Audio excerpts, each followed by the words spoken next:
With the aid of a small reading glass, you can teach yourself a great lesson on the value of organized effort.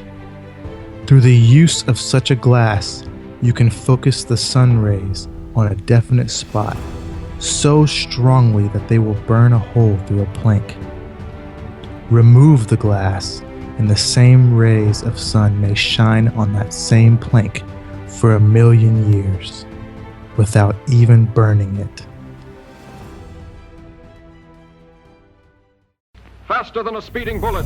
I ran until my muscles burned and my veins pumped battery acid. More powerful than a locomotive. An idea is like a virus. Resilient. Highly contagious. Able to leap tall buildings in a single bound.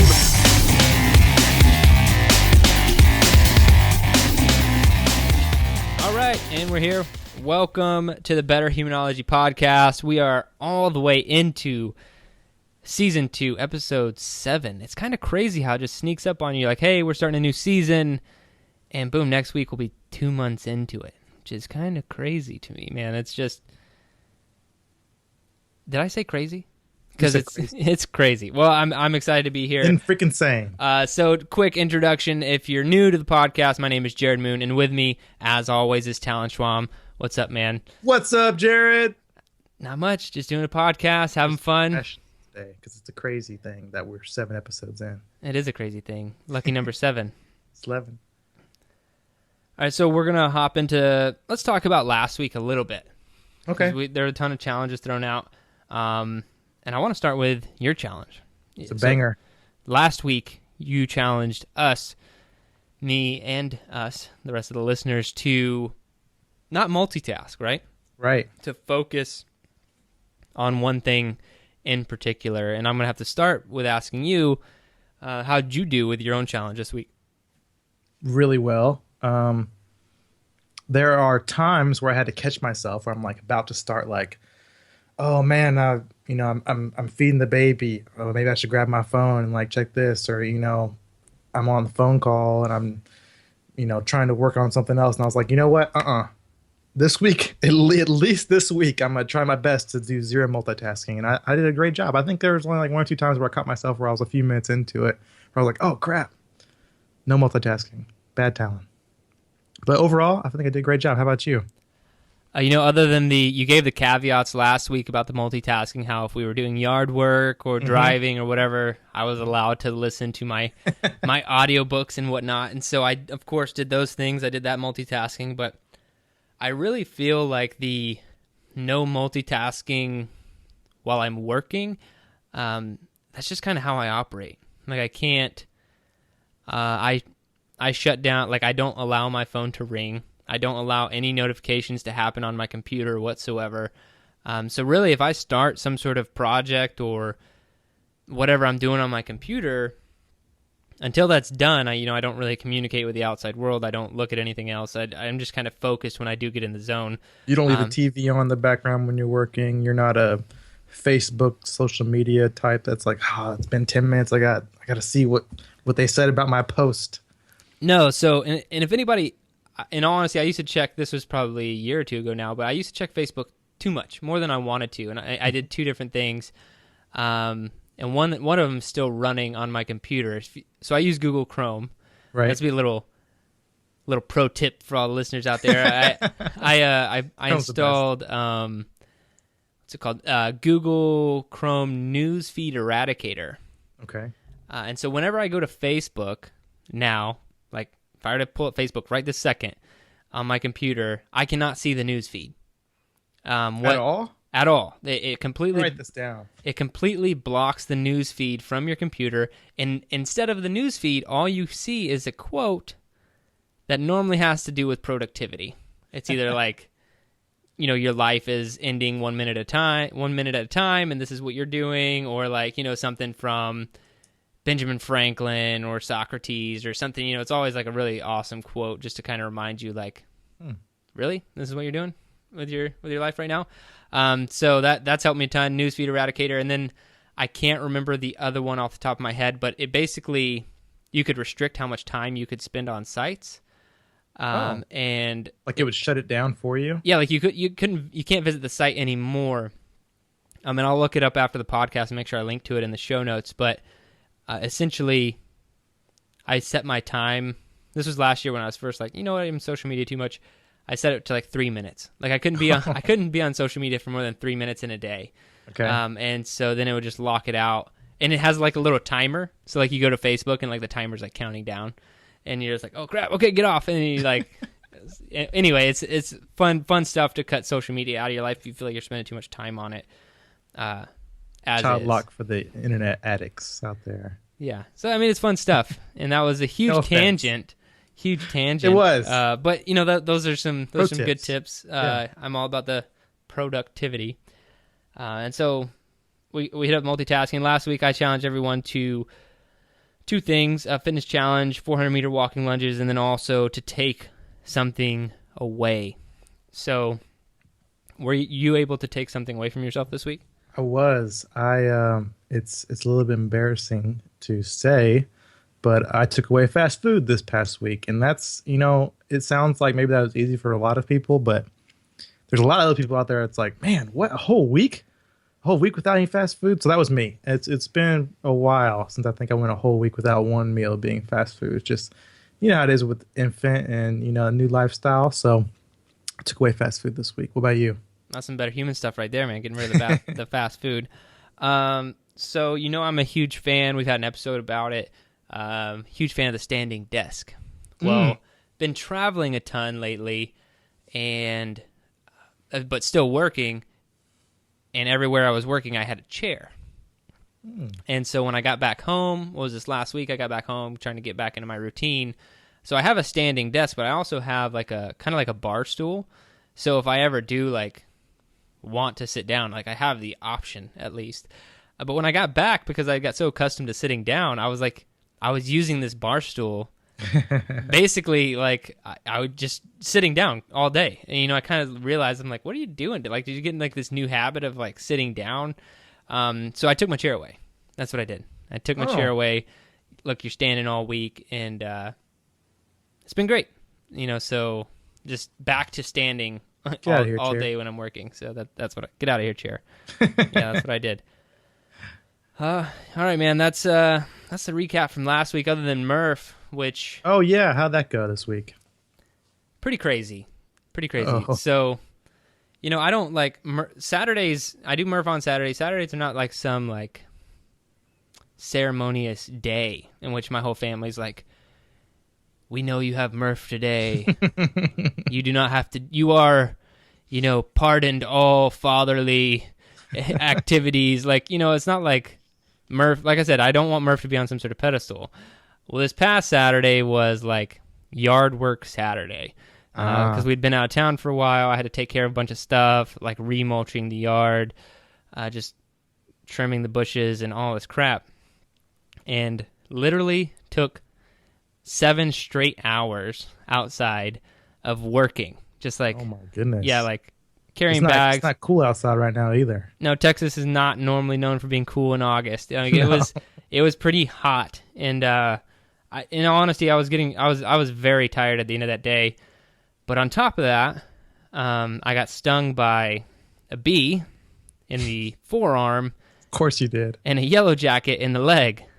And wait. So you got double attacked. This was not at the same time. They're probably about 2 hours apart. So it's actually first the yellow jacket. I was trimming the bushes.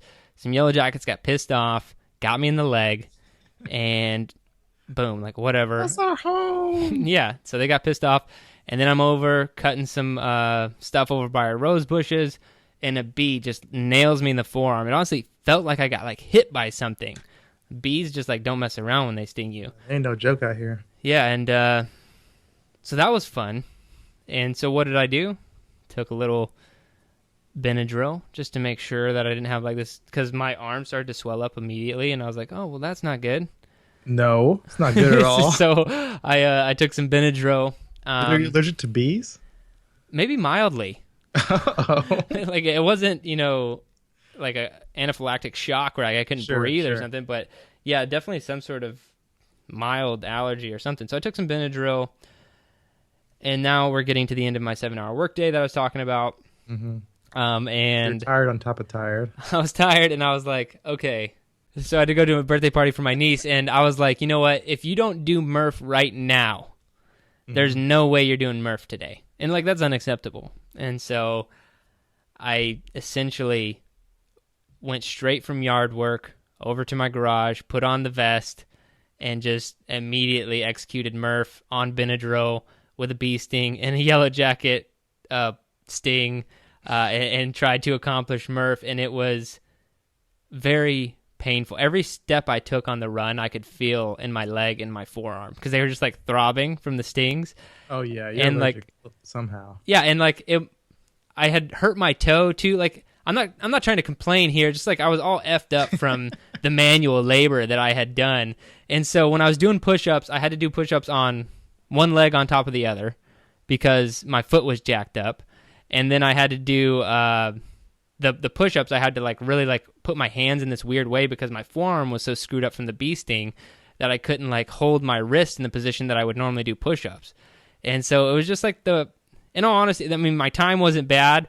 It didn't slow me down that much, but it was just probably the worst circumstantial Murph that I've done since I've been doing this stuff.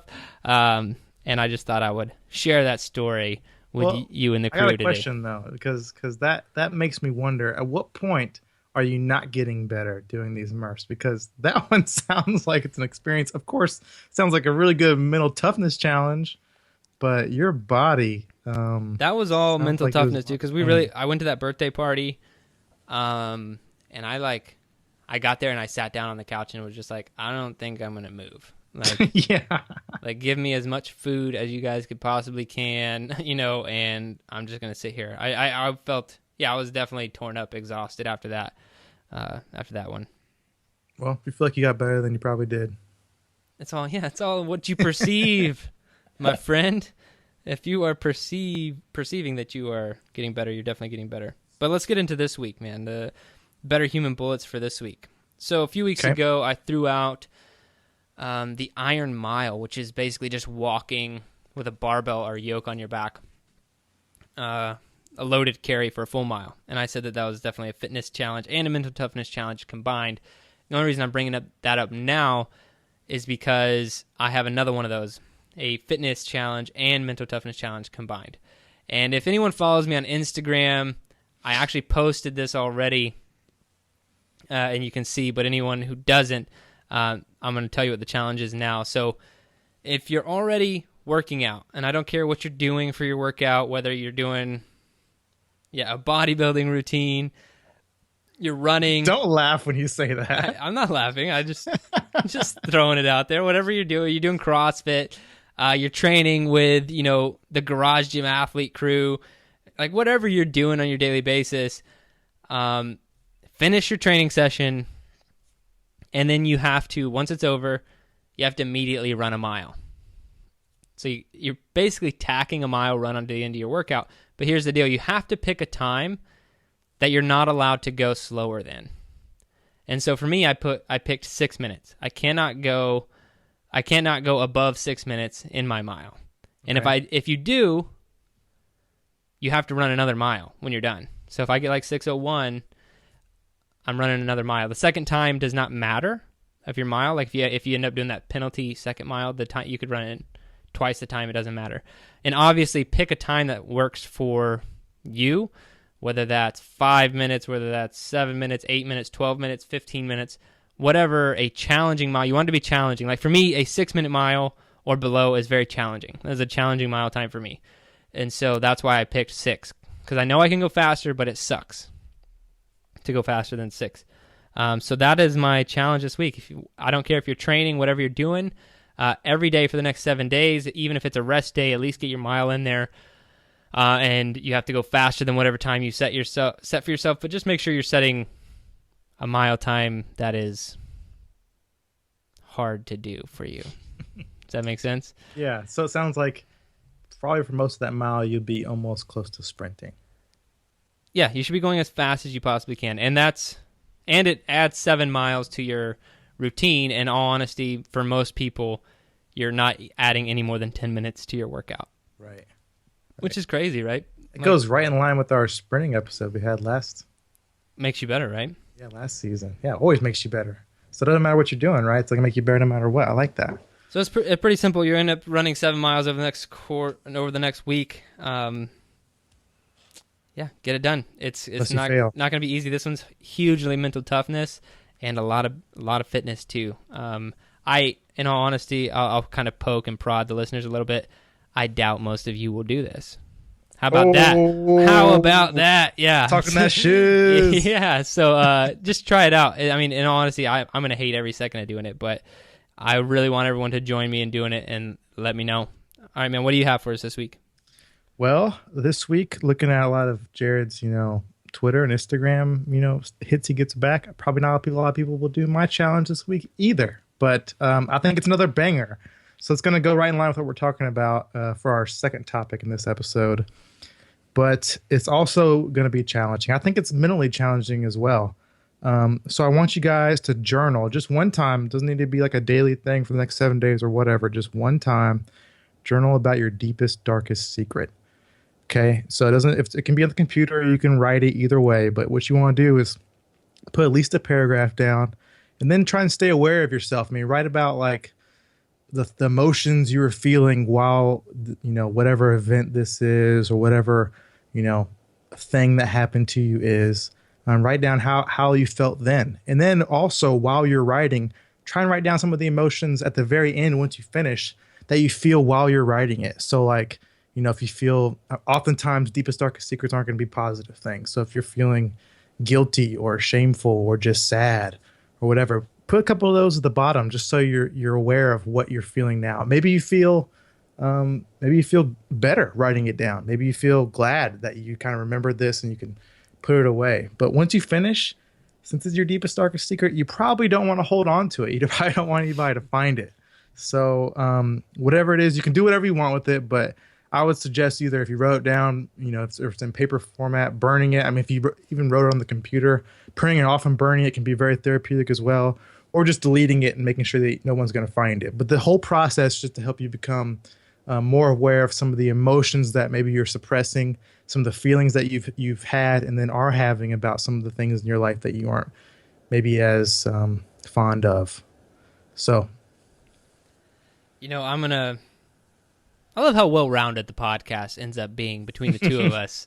I'm telling people to run sprint miles, and then you're telling us to write down our deepest, darkest secrets. I really do like how well-rounded we get here. In all honesty, if you didn't give me the option to delete or burn my deepest, darkest secret post doing it, I don't think I would take this challenge on. In all honesty, with computers, I'm not even... I'll do your challenge, is what I'm saying, but I won't even write it on a computer. I'll write it on a piece of paper, and then I'll immediately burn it. Good. That's what I'll do. But I'm looking forward to that one, man. I'll get it knocked out. All right, you ready for a book? I'm ready. Okay, so the book this week, I have to almost pause for a moment and just let the listeners know, like, this one's not optional. It should not be optional. This is a very powerful book, and if you read kind of the story behind the book, how it got written, how much time it took to write, how much research went into it, all of these things, you'll be very impressed with it. And I'm going to let you guys do some of that research on your own. But you can do one of two things. You can listen to this book, or you can read it. I've done both, but I will say that they are slightly different on what's available for the audiobook versus what the in-print version is. So the book is The Law of Success by Napoleon Hill, and you can get that on Amazon. But if you're looking for it on Audible, which is how I first listened to it, because that's the original interview between Napoleon Hill and Andrew Carnegie, and that'll be called The Wisdom of Success. So The Law of Success in the written format, The Wisdom of Success if you're getting the audiobook. And if you do want the audiobook, go ahead and go to audibletrial.com/betterhuman, and you can download this book for free. And like I said, this one if you're living life as a human being, should not be optional. Because the amazing thing about books is, like, we're basically just a bunch of humans running around trying to learn from each other, right? And that's what a book is. You're just trying to learn from other human beings who've maybe been more successful than you. And, you know, to throw some names out of people who were researched and or interviewed for this book, we have Henry Ford, Thomas Edison, Woodrow Wilson, Andrew Carnegie, James Hill, Alexander Graham Bell. Like, the list goes on and on. Theodore Roosevelt. So just definitely check this book out. It goes over the laws of success in 16 lessons. You know, it just goes over everything. It's kind of Andrew Carnegie's idea. He wanted Napoleon Hill to write this book, got with him and said, you know, this might take you a decade, could take you 2. And I think it actually ended up taking Napoleon Hill 2 decades to write this book. And it goes over some of the most basic principles of success, from failure to tolerance to enthusiasm, imagination, self-confidence, you know, having a chief aim in life, the golden rule, just all of these things. Something I got out of the audiobook when I listened to it last year was the fact that Andrew Carnegie felt that this book should be like given to everyone who goes to like a public school, and then they should also have to go through like a course on it. And I completely agree, because this book is very, very powerful. And I just wonder, Talon actually at the beginning of the podcast read a short passage from this book, and it's from the chapter on the definite chief aim. And that's finding, I feel like a lot of people don't have a definite purpose or definite aim in their life. Right. And if they do, it's very generic and broad. Like it'd be very easy for me to say, like, I want to be happy. yeah, or like, you know, my definite purpose in this life is to support my family. Right. Okay. It's almost like a cop-out answer. Like, unless I want to not have a family, I have to support my family. So that can't just be my purpose. Like, that's like a cop-out answer. Finding out what you're actually put on this earth to do is way more difficult and takes a lot more thought. And in all honesty, I would probably alluding to a podcast topic that we'll probably have later on in this season. So I'm going to read one little quote here, and then we can move on to today's episode. But one last time, it's The Law of Success by Napoleon Hill. Really, like, get to work on this one right away. It's not a small book or an easy read. On the street corner just opposite the room in which I am writing, I see a man who stands there all day long and sells peanuts. He is busy every minute. When not actually engaged in making a sale, he is roasting and packing his peanuts into little bags. He is one of the many great army constituting the 95% who have no definite purpose in life. He is selling peanuts, not because he likes the work better than anything else he might do, but because he never sat down and thought out a definite purpose that would bring him greater returns for his labor. He is selling peanuts because he is a drifter on the sea of life, and one of the tragedies of his work is the fact that the same amount of effort that he puts into it, if directed along other lines, would bring him much greater return. Poor guy. Poor guy. Poor all of us, if we don't Right. find a definite purpose in life. So get that book, listen to it, read it. We're definitely going to cover that topic in much more detail in a different episode.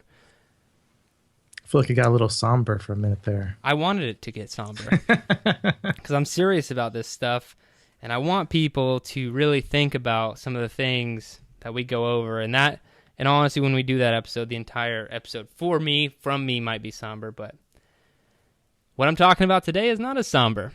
And No. so let's hop into, today we have kind of dual topic. I'll be talking about training in life, kind of one concept that constitutes training in life. You know, it's essentially not ever how to not get burnt out, whether you're physically training or whether you're trying to achieve something in life.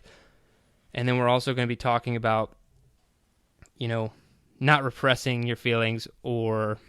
Yeah. It's not suppressing your emotions. Yeah, not suppressing your emotions to... I mean, like, not bottling them up, essentially, right? Like, not... Right. Because that makes you way worse. It hurts you physically and mentally, psychologically. I already agree with that, but I'm excited to get into that conversation.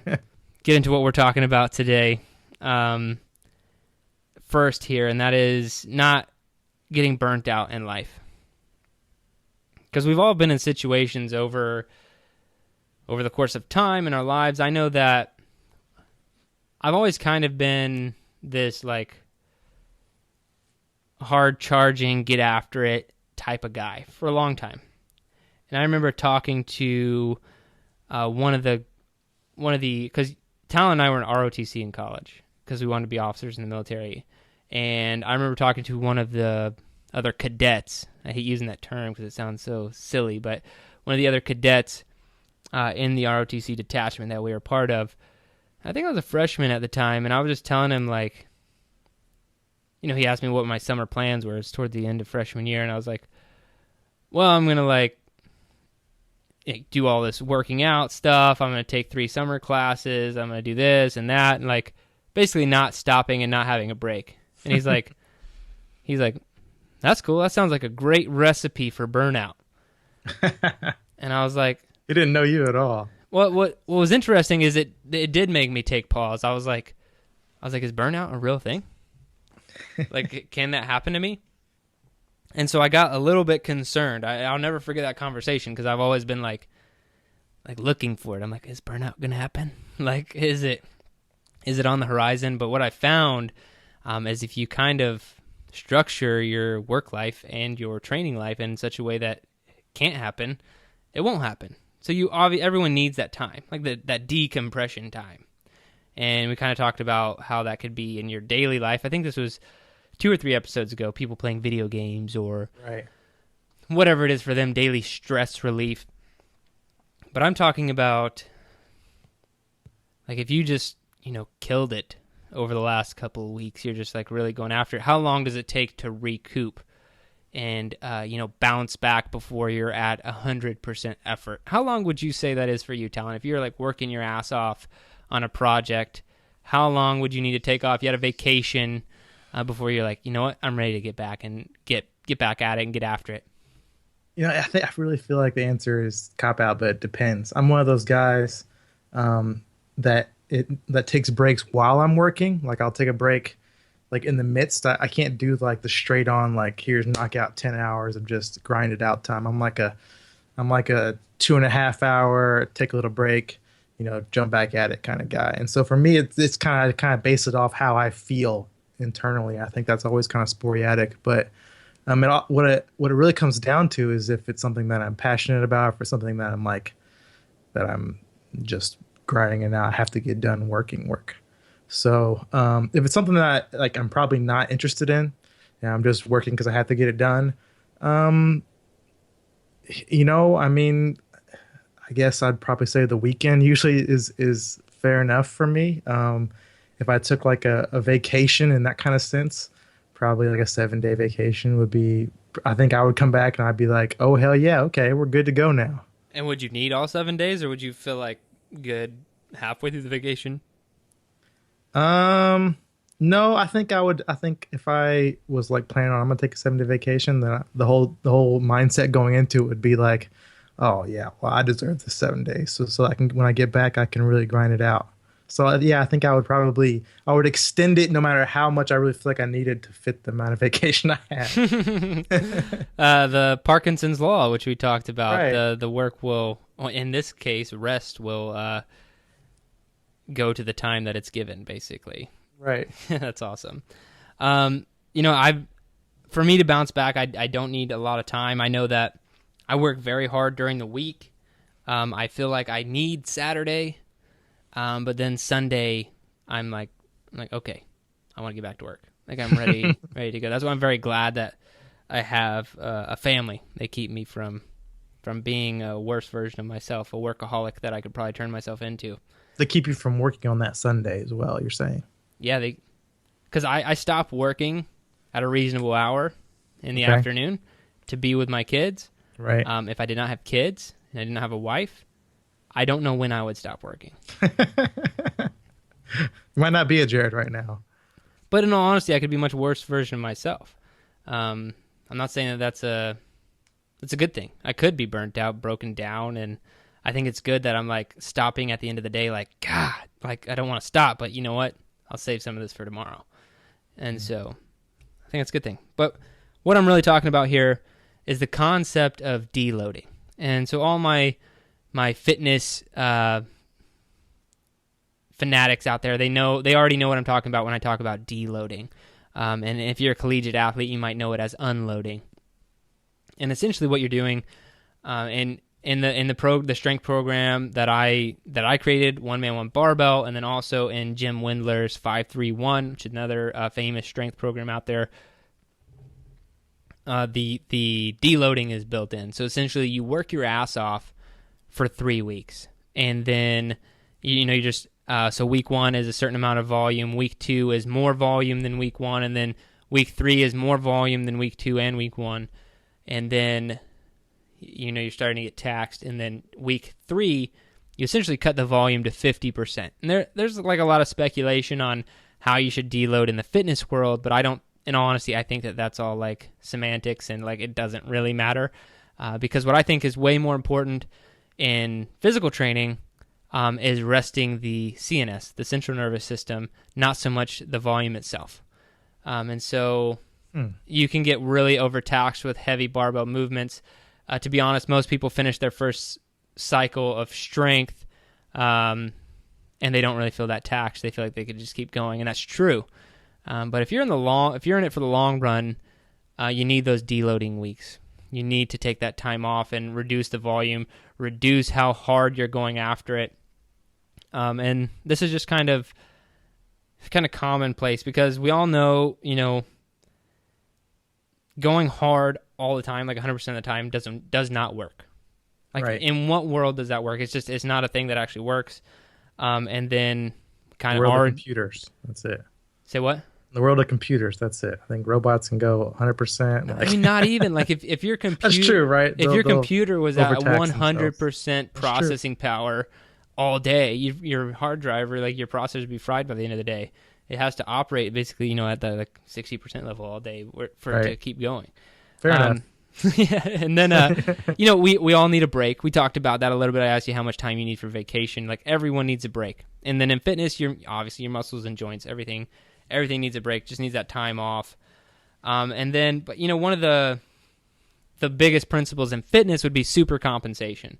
And so, or tapering, people also call it tapering, is you're taking this, Olympic athletes do it. If you're training for an event, you would do it as you train really hard for an event, and then you kind of taper or deload leading up to the event, where you can just get fully recover and then hit it extremely hard for your event, for your competition, whatever the case is. And there's actually studies done in the NSCA Strength and Conditioning Journal. They did a study that kind of attributed some of the benefits of tapering. And they found in the fitness world up to 20% increase in strength and power if you're using tapering correctly. Wow. Increase in muscle cross-sectional area of 10 to 25%. And then you'll have lower levels of stress hormones, and higher levels of testosterone, and then also better moods during the day and better sleep at night.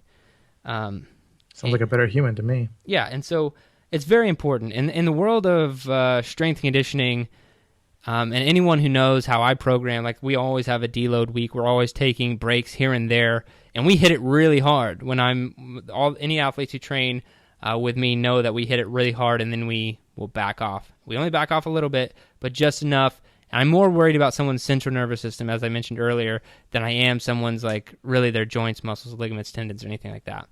And it's because we know that training and life, they are not marathons. Or, they are marathons. They're not sprints.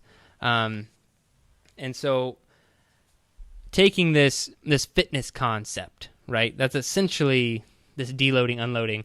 And what I'm challenging people to do, to think about, and something I've been doing in my life, is taking this concept of tapering or deloading, unloading, whatever you want to call it, and applying it to your life, your work life, your better humanness, you getting better.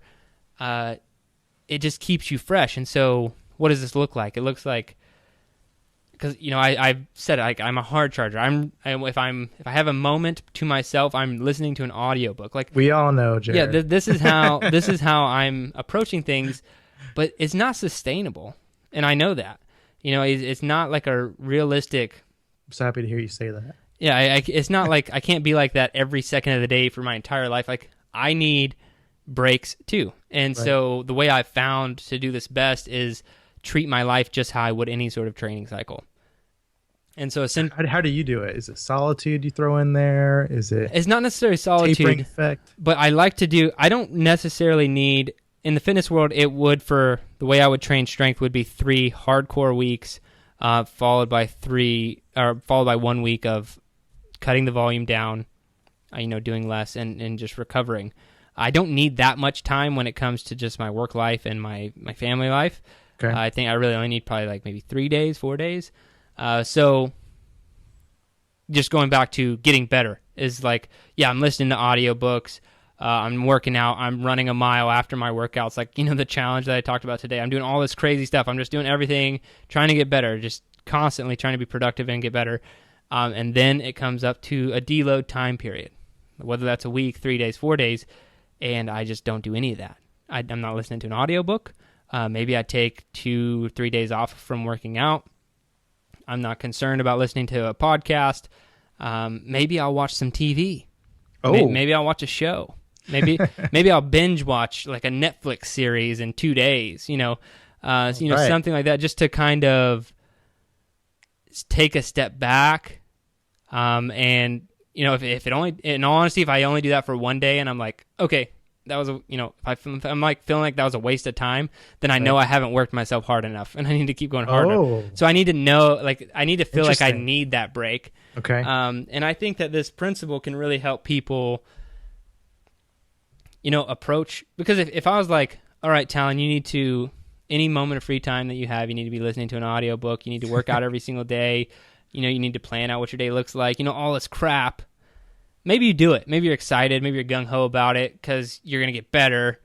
Maybe not you in particular with all of the things I just said, but, maybe you're like, hell yeah, let's do that. And then it's like 4 days later, you're like, man, we're just going to do this forever? Like, this is just... I'm burnt out already. This is the new lifestyle?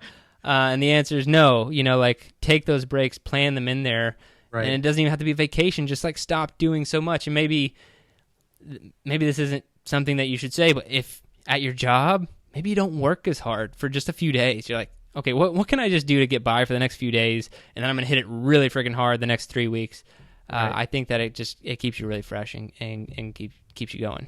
It sounds like it creates a balance to where you're probably always like being very productive, and the work that you are doing is probably much more satisfactory. Like if you do, like the example you just used for work, I mean, the alternative to doing a method like that is probably just getting by, maybe just a little bit better than just getting by all the time, right? So you're just like, you're a subpar performer, right? Because you're never I'm going to pushing do yourself just enough hard not to get in trouble. Right, you're never pushing yourself hard enough really to get recognized or have the highest score or the best briefing or whatever it is, and at the same time you're not taking those breaks either. But it's interesting to me because I guess when I was listening to the fitness version of the analogy, kind of, I saw it more as like, okay, so you're working out harder and harder and harder for 3 weeks, and then or whatever your time scale is, and then you're just working out like half as hard almost for that next time period. Where it sounds like in life, the example you're using is more about really it's a break. It's not like half work. I mean, maybe if you're, obviously, like I don't take. Like, I'm not going to work, because if I were to work 3 weeks and then take a week off of work every single week, that would be 3 months out of the year that I'm not working when you add it all up. Right. So, no, that's not like a realistic possibility. Right. But so I'm still working, but maybe I'm not working as hard. Okay. It's just even in work, I just cut back on like trying to get as much. Maybe I'm happy with getting 2 things done in a day as opposed to 10 things done in a day. Like whatever the metric is for each person. Okay, that's a good example for me, because I'm like, okay, well, what does it look like? What does taking a break is something you need to do look like? So I think that's a good example, though. If you're, it depends on how productive maybe they usually are. If you're cutting that in half, or you're cutting that down from 10 to 2 or whatever it is, I think that kind of helps that metric so you understand where to cut. Well, even in the fitness world, there are 2 ways that you can really do it. So so volume is just sets times reps times weight. Okay. So like it's an actual mathematical equation. So you can cut volume down, or you can cut intensity down. or you can only cut one down or the other. And so if I was doing really low volume but really high intensity means that I'm doing like a few sets, like maybe 3 sets of only a few reps. So, but I'm going heavy as shit. So it's like really, really intense workout. And then the opposite of that would be, okay, instead of going so heavy with that high intensity, I'm going to go low intensity, but higher volume, which would be like 5 sets of 10 reps at 50% of your 1 rep max. And so the same would apply to your work life. So maybe I try to say I'm working and I go, I'm just going to be like, I'm going to try and be intense the entire 8 or 9 hours that I'm working in a day. So maybe the flip side would be, okay, I'm just going to be I'm going to work my ass off really hard for like 3 or 4 hours today, and then I'm going to chill after that. I'll answer some emails, do some other stuff here and there, but like that intensity is only the first couple hours of the day or whatever. So I think that's how it would look, because like I said, there are 2 different ways that you could technically deload in fitness, and I think that maybe you're doing less work or you're doing less intensity in your work life. I think it could apply there too. What do you think about something? I mean, and this probably applies to, I don't know, a few people out there, but I worked shift work a lot when I was in the military. And so we would do like 3 days of like 12-hour work days. And then, we'd take like 2 days off, or sometimes even 3 days off, and then go back to another one of those. But it flip-flop. So the 12-hour schedule. So if you're working from midnight to noon, then for those 3 days, then the next 3 days you'd have off, and then the 3 days following you'd be working from noon to midnight. In that kind of situation, I mean, how would somebody go about it? Maybe those 3 days, for me, often those 3 days were enough time off, almost as the break time already, to be hitting that hard for 12 hours straight for 3 days. But I don't know, how does that play into like a shift work kind of situation? Man, I hate shift work. I don't think I never worked really shift work. I mean, there were plenty of times in the military where I was working till 3 a.m., but it wasn't technically like shift work. It was just like, what I had to do or whatever. And but I think that if you had that time off built in there, then I would go hit it hard for 12 hours. And then, in honesty, I think what you just described would be perfect for me, because I'd be like, if I knew I only had to hit it hard for 3 days and I was getting basically the same amount of time off, then I would just completely only focus on things that I enjoyed those 3 days, and then hit it really hard the next 3 days. Because 12-hour days are long days. I mean, that's a long day. Yeah. So that's how I'd do it. Okay. Like I said, the whole premise here is, like, if you're into fitness, maybe the stuff. If not, welcome to the world of training, deloading, unloading your training cycles, so you're not like burnt out all the time. If you are going to like a CrossFit box and they don't ever have any sort of deload in there, ask them about it. Ask them why they're not doing that. But essentially, it's just not getting burnt out. You don't want to get burnt out in your training. You don't want to get burnt out in your family life. You don't want to get burnt out in your work life. And you need to plan for it. Because even in training, I've heard a lot of people say that, they don't believe in overtraining. They don't believe in all this crap. But those people typically, in my mind, have not been training for very long. I want to be able to train for the next 20, 30 years, if not longer. And so I'm in it for the long haul. Yeah, I'm in it for the long haul. And that's, you beat me to the punchline there. Is like, let's not get burnt out. Let's be in it for the long haul. And I know that not getting burnt out has a lot to do with stress. And that's kind of what you're talking about today, is stress and where that comes from and what it looks like. Yeah, that's a great transition. I mean, for me, I think what you're talking about really is what we just talked about is really fits in line with what I'm talking about. It's just kind of like having that overall perspective, right? So you're looking at your life, you want to train 20, 30 years, and you're looking at it like with a rational mindset, like, hey, I got a plan in here, breaks or steps or whatever in between, so that I don't get burnt out, so I can keep that pace going. But for me, it's kind of the same. It's kind of in the same vein. I feel like so many people that I know, that I talk to, clients that I've had, often a big thing a big issue that they've have had is that they bottle up their emotions, that they really suppress their thoughts or their feelings rather than articulating them or just letting them get out. I mean, sometimes it's probably a good thing, right? I mean, sometimes when you're in a heated argument or you're in a, you're really angry, sometimes it's probably better to suppress it a little bit rather than like punching the dude or like shouting at your spouse or whatever. So, I mean, I don't want to, I want to put the disclaimer out there a little bit that can be a positive at times, but overall, bottling up what you're feeling and what you're thinking is a really, really negative thing. And so it's kind of what I want to talk about is really just kind of the anti-version of that. It's kind of just, why do people bottle up their thoughts, their emotions, their feelings, and, what is it doing to them? And then how can we make sure that, if you're doing that out there, that you stop doing it and there's a healthy way for you to get those feelings out without hurting others. Because punching the wall or whatever you're going to do is not the answer.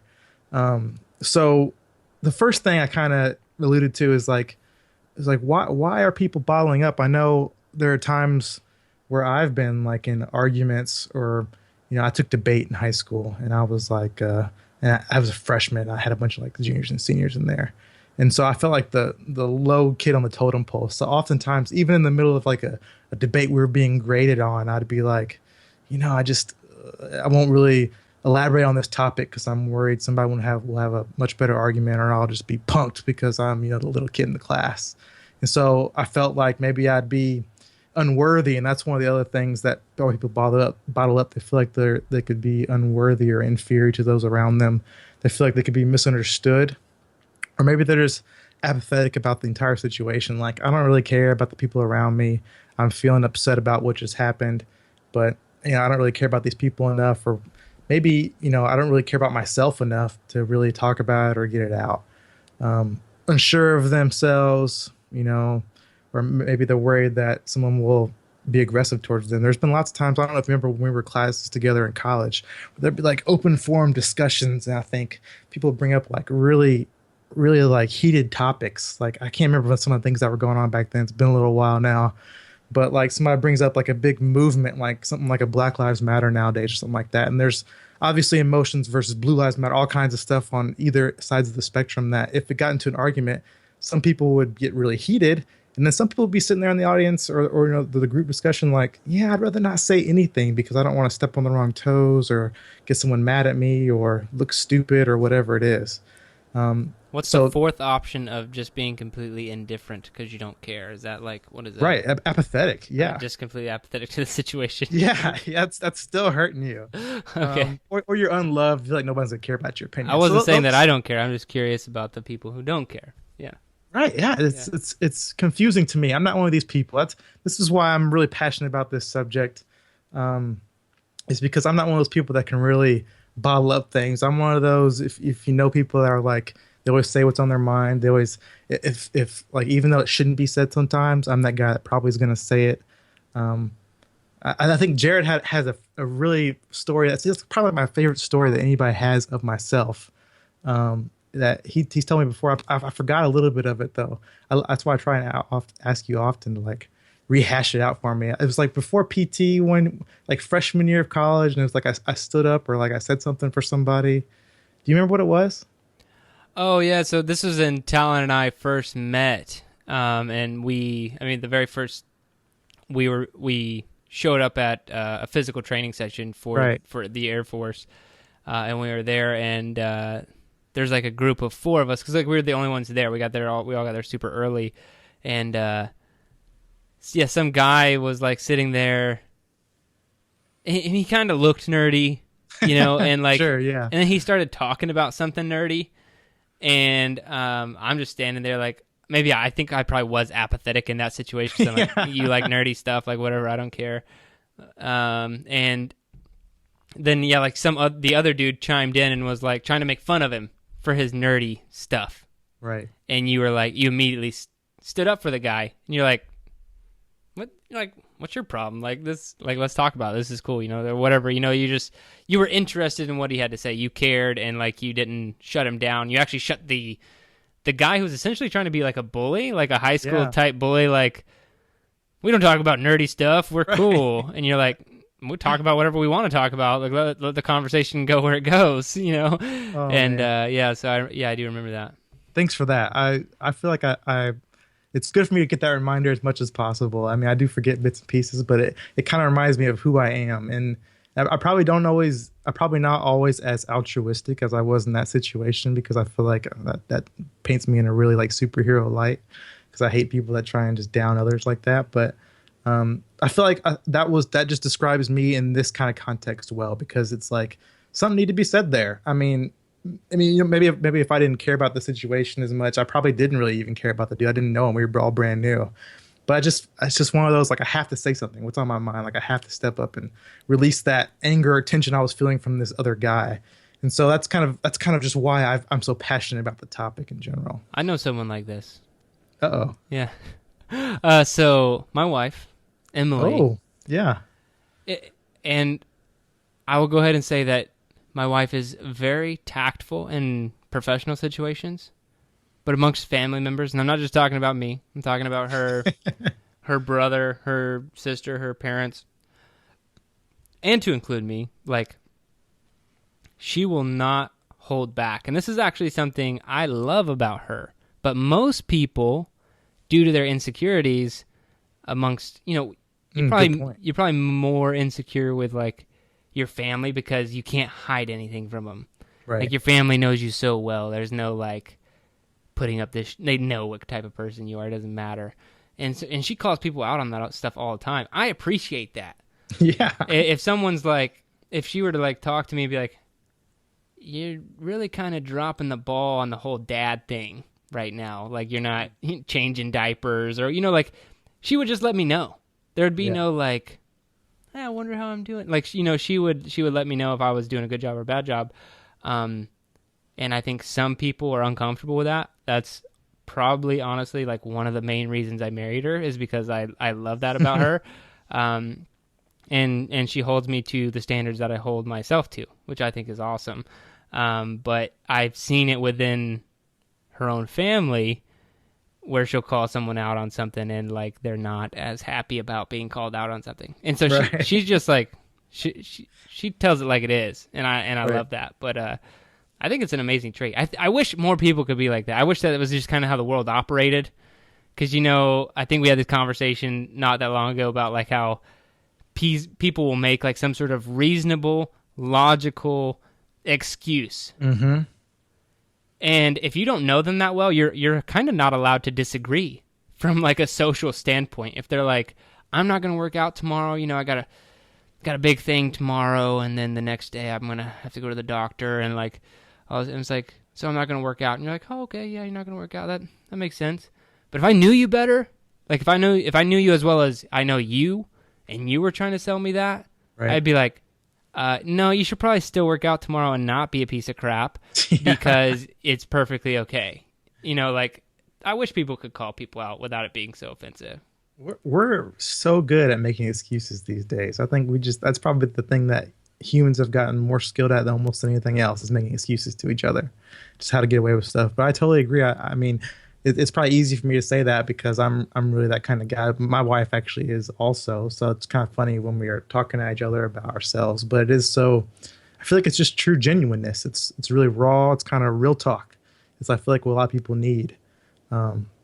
But that's just one way about it. Like, it doesn't have to be saying what's on your mind is the number one thing. It can be, your thoughts don't always have to be the thing that's released. It can also be your emotions too. And that's kind of where I wanted to bring it back to a little bit as well. Because when you don't release these things, or when you are feeling sad, happy, jealous, mad, or whatever, and you don't talk about them or find some kind of other way to relieve those things, it does some nasty things to the body on the inside. And people aren't always aware of these things. The biggest thing for me is something I talk about on the show all the time. It's my number one thing. It's the reason I got into counseling at all and started majoring in psychology in college and back in the day, is stress. And I talk about on the show often, but I don't really ever break down about how stress, what it really does to your system and how it hurts you. We said it takes years off your life. It hurts, your productivity. It hurts your, how well you are able to perform. But really, I've never broken down what it does to your body. So let me just break that down a little bit. So what it does when you're stressed out, or when you have pressure on your system, is it causes tension to your nervous system. And so that in turn triggers your neurotransmitters to go into like a panic mode. It's like survival mode, so that they stop operating in their usual capacity, at their optimal capacity, and start just trying to basically just kind of bear what you're dealing with and kind of shut down. And so this moves on to like your organs and your glands and your body, and those are greatly impacted. They start to shut down as well and go into like a protection kind of. It's not like shut down, like turn off, like your body's not just, you're not just going to cease to exist. It's like they just stop operating at their optimal level so they can kind of maintain living. And so then stress just takes over your body, and it continues with prolonged stress. That stress gets held in our body physically. It gets held in our heads and our necks and our shoulders and our backs. That's why when you get like, you go get a massage and like, oh man, you have all these lumps in your back. You have lots of tension in your back. You probably didn't even know about it until they told you that. And so those areas, they tighten up, and that's what builds up is it holds toxins in your body. And over a long period of time, those toxins don't feel good. They start causing you pain, and they start making you more tired. And so in turn, it's kind of cyclical because you start feeling like you're in pain. You start feeling you're tired all the time. You're still getting up and operating normally. Then you're going to feel stressed out even more. And so it gets worse and worse.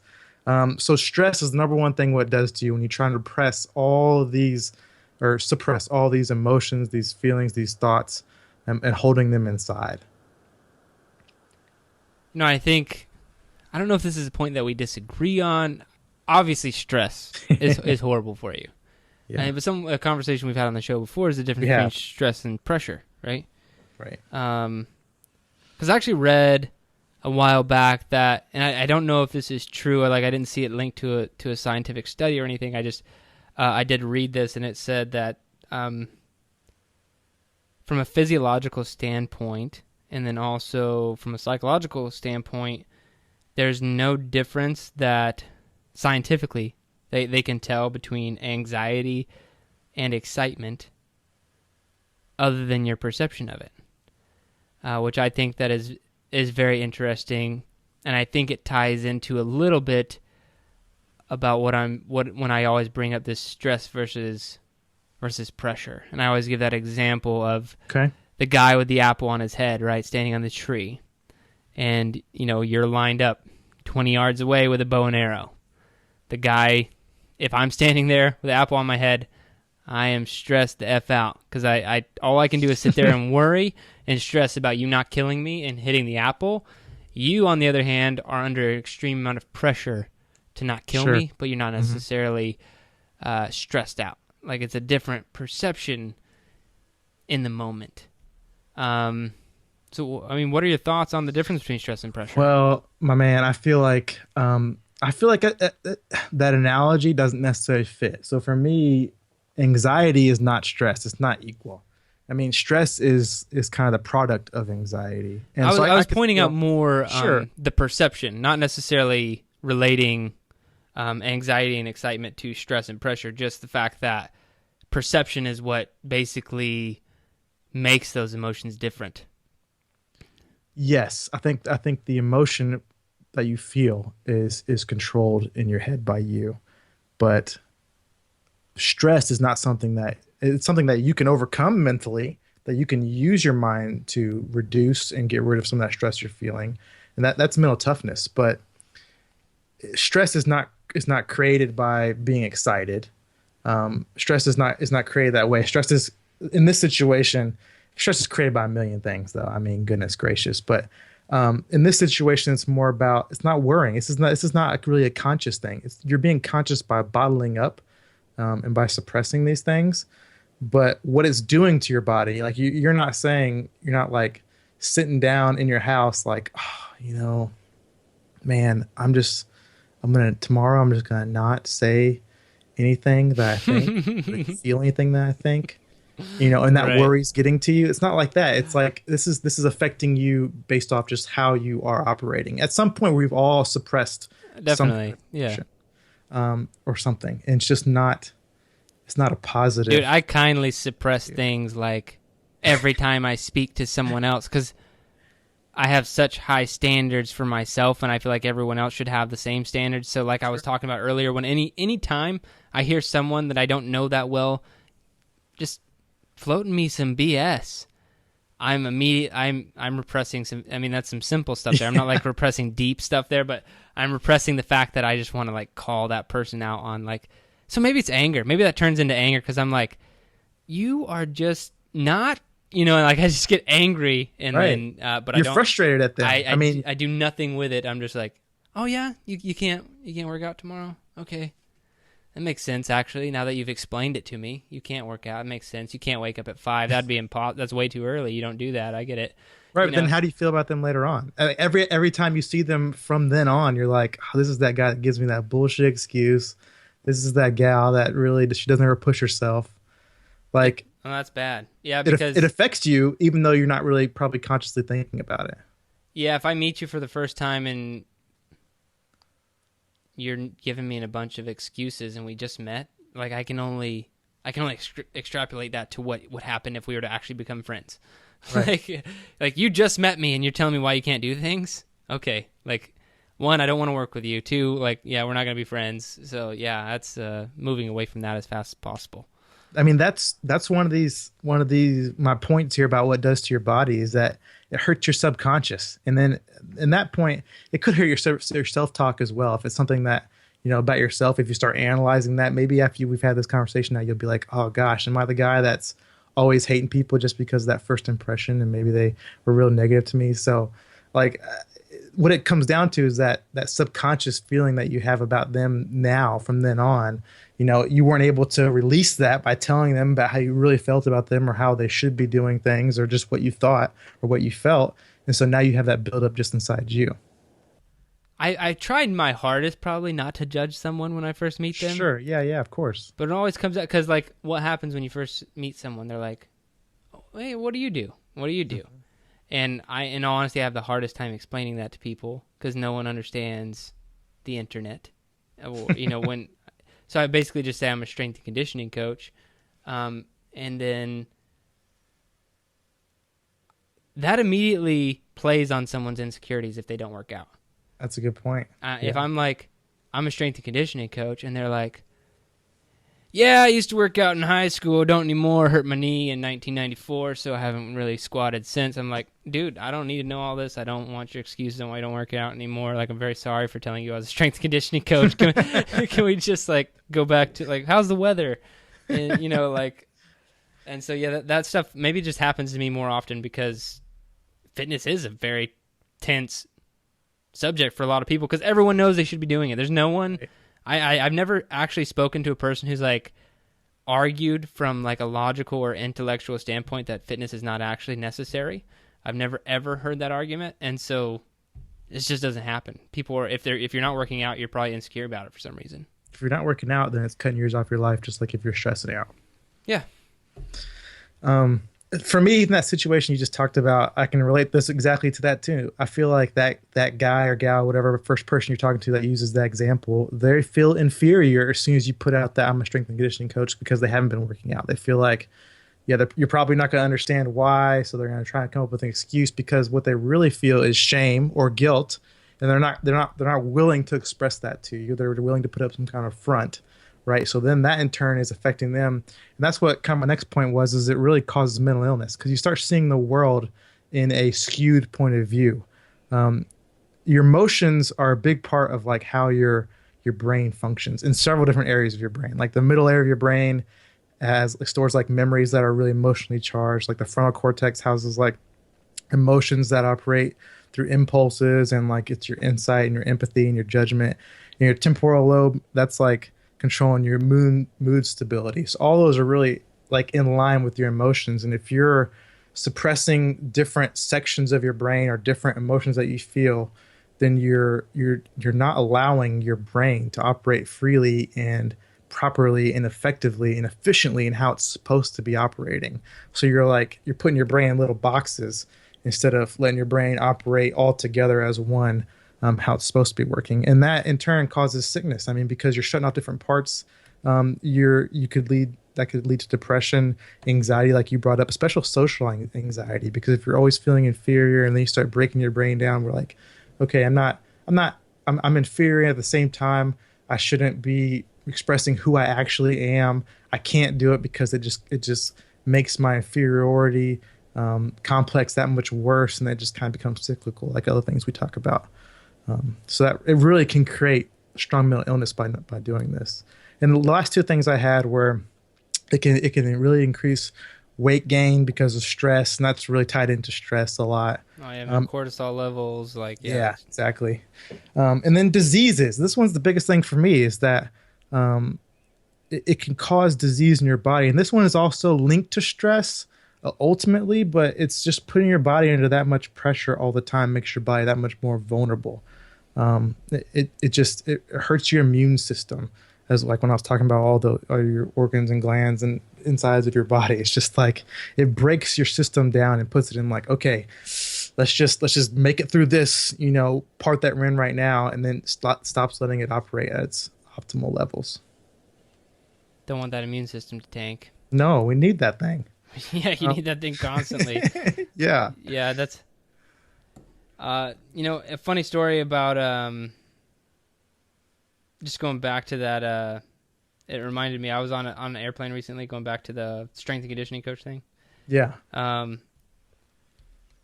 decided to try something new recently. It was only like a week or two ago when I was traveling. I was sitting on an airplane. I knew someone was like, it always happens. No, you didn't. Someone's always, no, I don't know what you're assuming that I did. People always ask you, like, what do you do? Or like, what line of work are you in or whatever, And so instead of strength and conditioning coach, I tried to say this time, I help build better human beings. Ooh. And that actually opened it up. I thought you were going to say you sparked up a conversation with someone on your own. No, like I won't talk to, I know, I got work to do. But, yeah. I actually said that as like my thing that I did. I said I help build better human beings. And that was actually, it opened up for more of a conversation as opposed to like a weird interaction. Right. So yeah, I just thought I would. No, but that's what you truly feel. That's what you truly do. That's what you truly think about what you do. That's like what the baseline comes down to. So you're being like your raw self. That's probably why it felt so much better. That's why it probably lead into a much more productive conversation in flight. Yeah.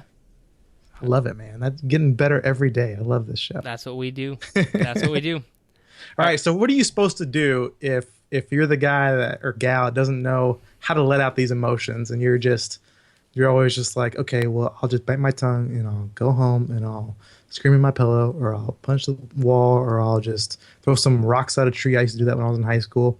I can't relate to any of the things that you just said. Really? Yeah. What do you do to like relieve like the stress that you're feeling? Because in all honesty, the more we talk about all this stuff, I think that I'm way more on the apathetic. People just don't matter. Whoa, why'd you have to take it all the way to the extreme? Obviously, I don't think that people don't matter, because of course you don't. You're trying to make everybody better on a podcast called Better Humanology. But like, I don't know. I don't really get very offended if people say stuff. Like, okay. I just like if you were to say something offensive to me right now, I would probably walk away not remembering it in about 2.5 minutes. I would just be like, whatever. So it's a repression, not suppression. Maybe.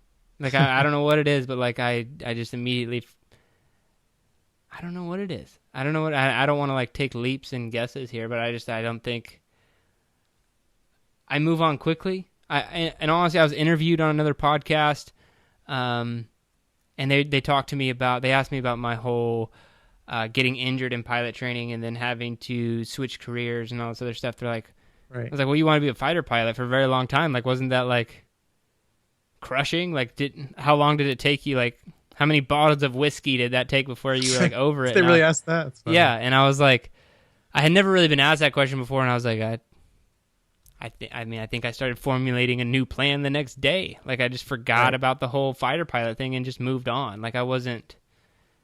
And I am always slightly concerned. I'm like, is that something that I've repressed because I never fully dealt with it, that's going to come out when I'm like 40 years old and I'm having to buy a sports car and like, all this crap. But I don't feel that. Like I don't feel any emotions towards it. Like what happened happened. I have a new plan, a new life. I'm happy right now. Like it's no issue. You know, like I don't dwell on bad things that happen to me for very long.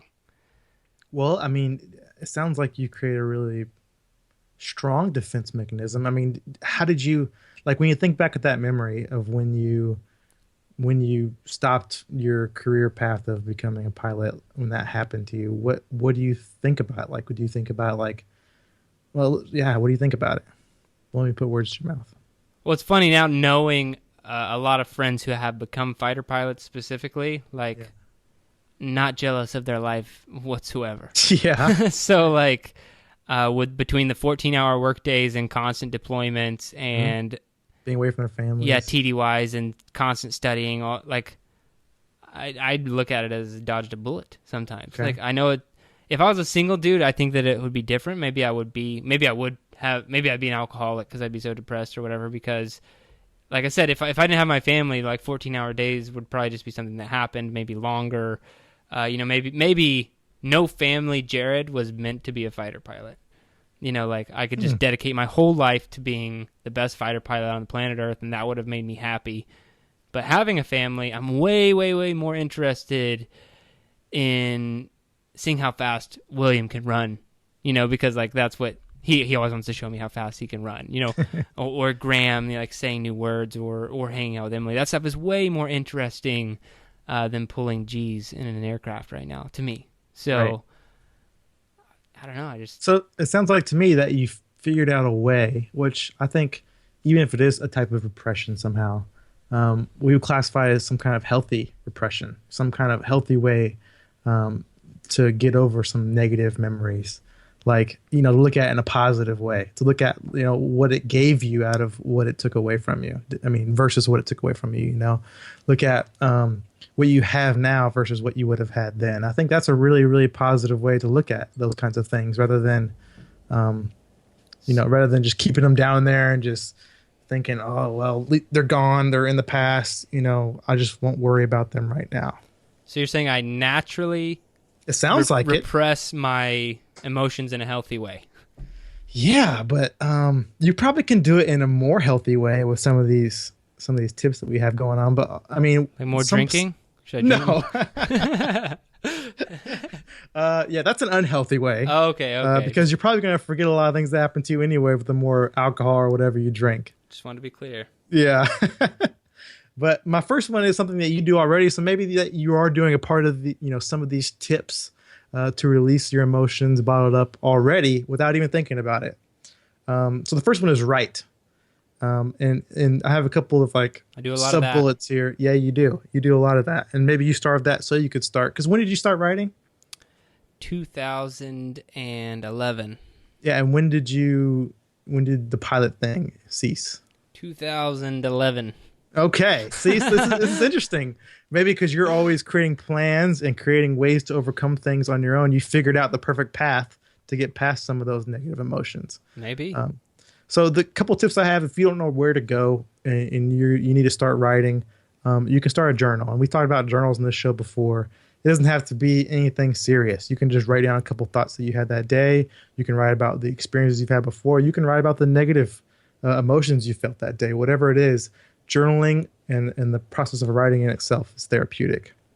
If that doesn't work for you and you need some kind of prompt, you can do targeted things like trying to write about someone else's perspective, like maybe trying to write about your spouse's or best friend's perspective on, you know, what happened to you or what they would think about the emotion that you suppressed or the thought you would have told them or whatever. And the third one I have is something that I use, and it's going to sound silly, and I think even the strongest, coolest, toughest guys can use it because it doesn't take a lot of effort, honestly, especially if you keep to yourself, is write poetry. I mean, you don't have to put as many words down on a piece of paper. You don't have to write fill up a full page, probably like you would in a journal entry to get your thoughts across. And it's going to take a little bit more effort on your thoughts. So you're going to work through your emotions and your feelings a little bit more to put it down. Maybe like even a little haiku. You could write, 3 lines or whatever, and then you're done and you've written, maybe 27 words instead of like 2,700 words. And so you maybe save a little bit more time that way. The other thing is music. Music can be very therapeutic. You can almost let the music kind of express the emotions you have because there's all different types of genres, right? There's the hard heavy metal. So if you're really angry, you can put that hard heavy music on and just try and let yourself be in that music. So maybe sitting there or lying there or standing there or working out, whatever you're doing, and then like along with listen to that music, try and put your emotions into it. For me, something I always try and do is combine music with movement. And I know Jared probably loves this, but I always will try and run when I'm listening to music. And I feel like running is just one category of thing you can do. But since I've always been kind of a runner type of guy, I feel like there's different types of running I could do depending on what emotion I was trying to kind of release. So if I was really, really pissed off, like I got broken up with some girl or whatever, I would go on a really, really like intense, fast run as long as I could, probably listen to some hard music, maybe some gangsta rap or something like that, and just try and push it all out. If I'm feeling kind of somber, like Jared made us feel a little bit earlier in the podcast, or apathetic or whatever, sometimes I'll put on some real slow music or whatever it is, and then run like a kind of a slow jog. Maybe even walk sometimes. I mean, it's really just plus the movement kind of helps release some of those things. Other things you can do is if you're really feeling happy, and I know this one's kind of off center because not a lot of people probably suppress their happiness feelings, but it does happen. Putting on music and then dancing alone. And I know you might feel silly doing it, but you're going to release a lot of those positive feelings that you're having. You're going to probably smile at yourself and catch yourself doing that halfway through a Britney Spears song or whatever and be like, you know what? Yeah. But it works, man. It honestly works. That's why you see it in movies and stuff when people are having a good time. I like your workout suggestion. That was good. That was good. The last one I have, and this is the most near and dear to my heart. This is why I even got in the profession of trying to help people and make people better, is use a confidant. And I think a lot of times I'll use Jared. Probably a lot of times I'll even use Jared on the show. Maybe vice versa as well. But I feel like when you're feeling things, it's really good to talk them out. It's best to talk them out. It's best to articulate them and go, all out. Like let them hear all of it. So if you find someone like, I suggest to your best friend, your spouse, your parent, other people like a pet, even if you don't have those kinds of people, will work. Just articulating. I know some of the stuff sounds silly, but it honestly does. Just voicing it out loud. Jared's over here hating, laughing. Just the pets thing. Well, I mean, it's you talking about it. It's not always about being understood. It's about releasing the emotions. Do you think a lot of our listeners are like cat people, though? Come on. Or what, happy people? Cat people. No, don't talk to your cat. Talk to your dog. It's way better. But at least nod at you and lick you and run around. Or I honestly feel like dogs probably understand emotions pretty well. Like I always feel like when I was sad, like Napoleon would come around, like cuddle up with me and be like, I got you, Dad. Dude, dogs are happy no matter what situation they're in. No. Oh, yeah. If you're sad, dogs are sad. If you're happy, dogs are happy. So you're just always happy. I've been sad and the dog's been happy before. You're a dumb dog. I probably do. But the last tip I'll use on confidant, and I feel like this is, I think, something everybody can benefit from, is getting a counselor. It's something that you don't have to be talking about negative things. You don't have to be like releasing these expressions, these emotions, these thoughts. You don't have to be releasing that. Doesn't have to be what a counselor is used for. It can be, and it probably is the best option. But you can also just talk about how to become a better human. I mean, if you want to augment this show a little bit, go to a counselor, and you're gonna talk about laying out your life in a plan and goals and things like that. They're gonna talk about how to find higher state of consciousness if that's what you're looking for. They're gonna talk about learning about yourself a little bit more. And part of that, I think, is relieving stress. And since we're so stressed out, and because it so hurts your body, I think that's just something that everybody can benefit from. And I don't think a lot of people get uncomfortable when you say counselor or therapist or whatever. And in all honesty, I don't think there's stigma for sure. I don't think that should exist because it's so dumb. Like in every area of your life, like it's okay to have like a coach, except for like marriage. You're not supposed to have a coach, and like, oh, I shouldn't have a therapist because but if I wanted to run faster, I would get a coach. If I wanted to be stronger, I would get a coach. If I wanted to be better with my money, I'd get a financial advisor, aka coach. Yep. Or But investment, or but tutor for. But the second anyone's like, oh, but I want to get better mentally, it's like, oh, we need a therapist or a counselor, and like, no, I'm not crazy. It's like, Right. No. Exactly. Well, I didn't say you're crazy. Like it's just it's so silly. I hate the stigma. I hate that stigma as well. So something that you can do, if you're worried, because I know Jared likes the practical stuff, and like say, hey, I'm not crazy. I get you guys. You guys are right. A counselor probably could be useful in my life, because it doesn't mean that I'm crazy or whatever. But I can't afford it. Counseling is not something that I can, I can fit into my budget. I didn't even think about that. Yeah. Yeah. But Jared likes being practical. I do So in all honesty, I'm surprised I didn't ask you about practicality. The conversation was just flowing so flowy. Like I didn't. I love it flowy. Yeah. But if you are anywhere near a university or probably even a community college, oftentimes, probably not every single one, but many of them, look into their psychology department, their counseling department, because very often they're offering free services for people that are very well trained, people that have gone through all of their training for what they need to do, and they're just looking to start working on stuff. And a lot of times, guys or gals will be deep into their client list or patient list or whatever it is, and have seen many people, and so they'll be ultimately very prepared for whatever issues you have or concerns or development that you want to work on.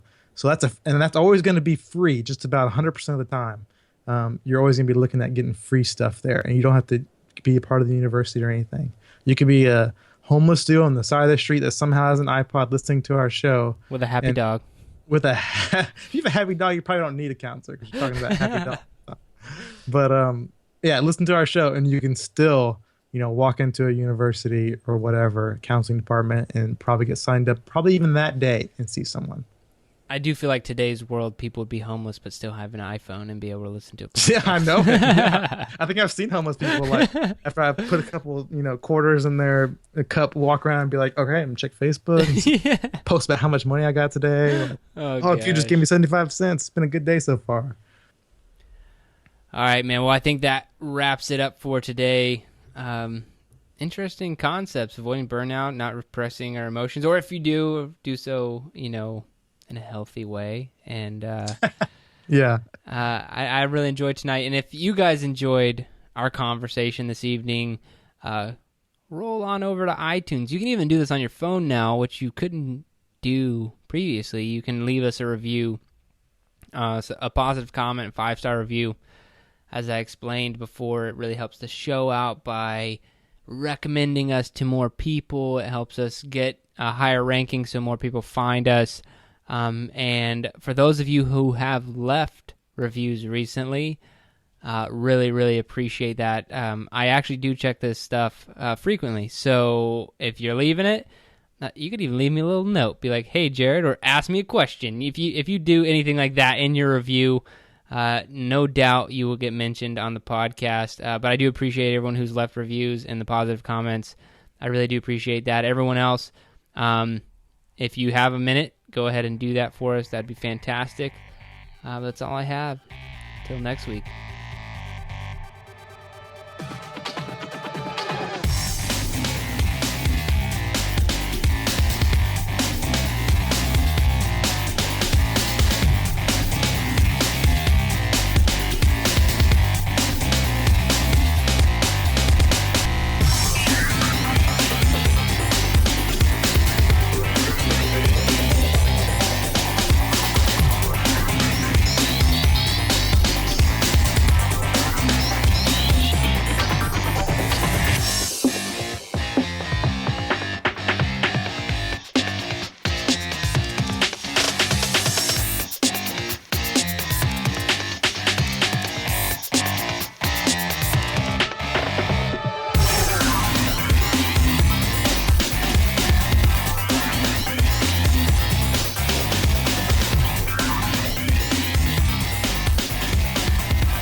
your best. Losers always whine about their best.